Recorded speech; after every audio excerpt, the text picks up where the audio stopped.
everyone, welcome back. This is our friend Amy. Hi. What's up? Another friend from school, and she is going to be sharing her story now for our series. So Episode 4. Yes. If you haven't watched our previous videos, please go back and watch them once you're done with this video, because it's also very important, also very powerful. So I'm 21 years old, so 21 years ago I was born in a car. You heard me correctly, born in a car. My mother just didn't quite make it to the hospital in time, and my dad caught me. Now there's a lot that came into that. I definitely could have died and probably should have, but praise the Lord, I did not die, and I like to consider myself a miracle baby, but you know, it's just me. So when I was about 1, my parents ended up splitting up, and my mom went on her own with me and my older sister trying to find a place. She found out that my dad was manufacturing drugs, and she just didn't feel safe having us girls live there when, you know, drugs. So so she left, and that's when she met my stepdad. And so for most of this, I'm probably going to call my stepdad Dad and my biological dad Dad. Just to clarify, so my dad, that's when he came into the picture. I was about 3 when him and my mom moved in together, and they would have gotten married. However, they were both going through a divorce, which was a whole different thing. But when I was about 4, my sister was born, my younger sister was born, and at this point there would be 4 of us. I had my older sister, me, my younger sister, and my older stepbrother. He didn't live with us, but he is a huge part of the story as well. So at this point my family moved out of the townhomes and into a house in a beautiful neighborhood. And a couple months after my sister was born, she maybe was 6 months old, I was still 4 at the time, we got a knock at the door from a police officer. My older sister was at school, and I was home with my mom, and my sister was taking a nap upstairs, and they came in and basically took me and my younger sister away. And there was an officer at the school who took my older sister away and brought us all to a foster home. And this was probably the most traumatic thing that has happened to me my whole life, and it literally marks me to this day, and I've had negative effects from this. We were only at the foster home for a few days, but it was enough to break me, and I remember so clearly almost everything.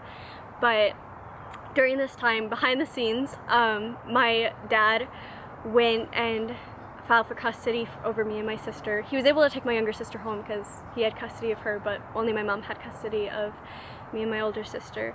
And so he went in and he was able to try to get it, but my biological dad's family was fighting for us as well.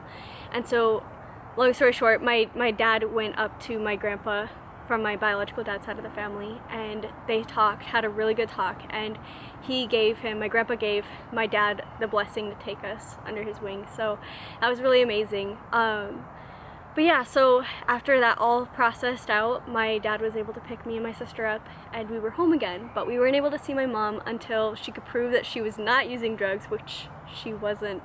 But that was how this whole thing started. Someone accused her of using drugs, and they freaked out. So makes sense, but it was traumatic for us all nonetheless. So yeah, anyways, so that happened, and then growing up from there, I had a lot of OCD and anxiety. I believe that it probably stemmed from that event. I would go over to my biological dad's every other weekend for several years, up until I was 11, and every time he would come pick us up, I would cry all the way there, and sometimes it took us an hour or more to drive there, and I would just be sobbing in the back seat because I didn't want to leave my mom. And by the time the weekend was up and he brought us back home, that drive I was crying also because I didn't want to leave him. I just felt so torn, and I had so much just anxiety over that and leaving my family. I was afraid I was going to miss out on something, or something was going to happen to them. And mind you, I was in elementary school, so I was very young during this time. My dad at the time traveled a lot for work, and at this point, when I was 11, he got word from his his work that we needed to relocate to Arizona. And so we packed all our things. My mom at this time just had another baby and he was 3 months old. And so we packed everything up and we moved to Arizona, and there it was the best thing ever, honestly. I had some really unhealthy friends and stuff going on at my school, and so it was really like critical that I get out of that in time. And so when we moved to Arizona, I was homeschooled, and my sisters were homeschooled, and my brother was still 3 months old, but inevitably he was homeschooled as well. So we joined a homeschool group and we made some really good friends, and it was just a really good situation. My family started going to church. We had been going to church previously, but it was a new experience for me. I was 11, 12 at this time, and finally I had a better understanding of God and his role in my life and who I am in Christ. So at this time, I would say that I officially became a Christian, even though technically I grew up a Christian. So when I was about 14, a week after I turned 14 actually, my family moved back to Minnesota for work again, my dad's work situation, and that was super hard for all of us. We did not want to leave. My mom just had a baby again, so this is baby 5, I think, that she birthed, and then my stepbrother, baby, I think this is baby 5, yes, and yeah, he was about 3 months old when we moved across the country again, and we were still homeschooled at this time, and we joined all of the homeschool groups we could find in that area of Minnesota, and we made friends, but we didn't want to get too close because we didn't want to stay in Minnesota. We wanted to move back to Arizona at some point. So at this time, my mom found out that she was pregnant again with baby number 6, and she didn't really know what to do with it because they thought they were done, and this baby came kind of as a surprise, and my dad got really mad about something, and he started going to the bar every night instead of coming home at his, like, right after work. And that was really hard on our family as well, because for a young person's perspective, that's him saying, oh, I'm gonna choose, alcohol over being with my family. I prefer to be at the bar than be with my family. And so that was hard to perceive for us. And at the same time that my dad was going through that, my mom was dealing with postpartum depression, but had no idea. She just completely forgot that postpartum depression was a thing, and we didn't have our normal support group in our lives to be able to identify that for her. We spent a lot of time at home during this time. I mean, aside from, the 3 homeschool groups that we joined, we were there too, but for the most part, we were at home and away from just that healthy support that we had before. At this time as well, my biological dad sent my mom a text saying that he didn't want to see us as much anymore, and that was heartbreaking for me to hear, because again, from a young person's perspective, that said, I don't want to be a part of their lives anymore. I don't want to be their dad anymore, and that broke my heart even more. So during this time, I had a lot of anxiety, and I would go on a lot of walks and trying to clear my head, and I made friends with a neighbor who helped me find how to cope with anxiety and learn to breathe and just tap into the 5 senses and just get back down to earth. So yeah, I would go on these walks and I would talk with this lady a lot, and I would come home and my mom just wasn't mentally there and my dad physically wasn't there. And so we had my 3 younger brothers and my 2 sisters at home, and the girls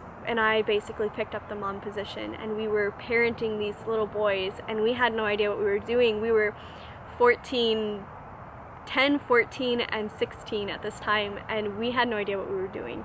And we did our best, but it took a couple years before things started to change, and my mom started to get out of the postpartum depression, out of just depression in general, and start seeking help for herself. And when she was doing this, she realized that my dad's issue with alcohol had a lot to do with pride from a comment that she made just a few years before, and she was able to talk to him, and he was able to pull out of that and be present with our family again. At this time, we made a trip to visit Arizona for my sister's birthday, actually, and we just decided while we were there that it was time to move back to Arizona, no matter what it took. And so we went back home to Minnesota and talked with my dad, and we convinced him that it was a good idea. So he talked to his work, and long story short, we made it back to Arizona. And well, a week before we moved, I got baptized, and it was literally the most amazing experience of my entire life. I just knew things were going to change for the better. When we were back in Arizona, we actually moved back into the same house we lived in before, which was total God thing, because the house we rented it before and we were buying it now, and it was just totally a God situation. And we started going back to the same church and the same homeschool group, and we realized that we felt like we had progressed a lot in Minnesota with our relationship with God, and going back to Arizona, back to that same church, it felt like we were taking a step backwards instead of continuing to take a step forward in our relationship with God. Nothing against that church, the church was amazing, but we really felt like God was telling us to go somewhere else, and we did not. So we still tried to plug into this church. I started going to the youth group, and I really invested a lot in there. One of my mentors at the time had told me that I was too loyal with this church, with this youth group in particular, this ministry, that I would say no to nothing. I would not have boundaries. I just kept saying yes. And that was, it is what it is. And so at this time I started being much more interested in boys than I was before, and I started getting into relationships, and they were pretty toxic because I was not spiritually and mentally in the place that I needed to be able to have maintain a healthy relationship at that time. Along with the relationships, I was also a part of a friend group that I would say was pretty toxic for me at the time. They made fun of me because I was pure, and to me that seemed, oh gosh, it's a bad thing. So I felt like I had to figure out what these things they were talking about was, and that's kind of when I started going on a downhill slope as well. I was on the road to an impure mind, and I hated it, but I didn't know how else to change it because I didn't have any other friends to go to at that time. So along with these friends and everything that was going on, I had a lot of depression that I was dealing with just from things in my past that I hadn't dealt with at the time. I was still dealing with the OCD and the anxiety, but now I had depression on top of all of that, and I had suicidal thoughts. And there came a point where it was the middle of the night, I had jolted awake, and I knew exactly what I was going to do. I was going to commit suicide, and it was going to be the end, and I was almost excited about it. But then God met me in that moment, and I remembered my family and my brothers, and just in general what would happen to them if I did anything like that, if I attempted anything like that. And God met me there that night, and my life changed from that moment. I went to the Word for what I thought was one last time, and God just told me of how much He loved me, and just spoke so much truth over my life. And like I said, that was a turning point in my life, and from there I knew that I needed to do things to change. I needed to remove myself from the toxic relationships, the toxic friendships that I had, and I needed to seek after Him.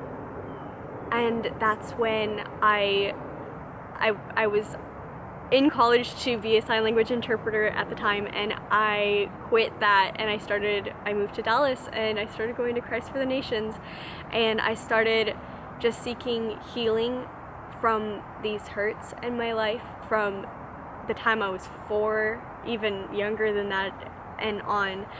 And I believe God healed me majorly of depression my first year at CFNI, and from there I just found more and more healing for all of these things that have happened, daddy issues, anything else. And I am so happy that I can look back on my past and know that I am in a completely different place now, that I'm in a better place with God, mentally, emotionally, spiritually. I'm just in a much better place now with God, and I can now look back on my past and just be happy for the journey, be glad for the journey that I was on and where God took me. I'm able to look back in the past and see God was there the whole time.